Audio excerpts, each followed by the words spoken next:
د افغانستان د ملي مقاومت جبهې مشر احمد مسعود په آنلاین وینا کې وویل چې د ده په مشرۍ د طالبانو ضد جبهه په تېرو 3 کلونو کې د نړیوالې ټولنې لخوا هېره شوې او یوازې پاتې شوې ده. د افغانستان د ملي مقاومت جبهې مشر احمد مسعود د چهارشنبې په ورځ د هډسن د څیړنیز انسټیټیوټ په آنلاین غونډه کې وویل چې د ملي مقاومت جبهه NRF یوازینی ځواک دی چې په افغانستان کې د تروریزم پر ضد په نړیواله جګړه کې ښکېل دی او له بده مرغه هغه یوازې ده.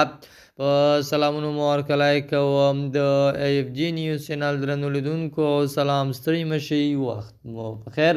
پام راګرځوم د دې ساعت مهم خبر ته او په سر کېدونه کوم ملګرو که مو چینل نوي سبسکرایب کړی د مهمو خبرونو لپاره در سره AFG نیوز چینل په درنښت سره سبسکرایب کړئ.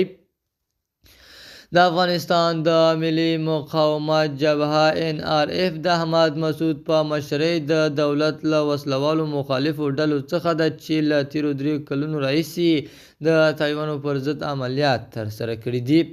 په همدې حال کې د هډسن څیړنیز انسټیټیوټ په یو نوي راپور کې د امریکا له حکومته غوښتي چې د احمد مسعود په مشرۍ د افغانستان د ملي مقاومت له جبهې سره وسلواله او غیر وسلواله مرسته وکړي.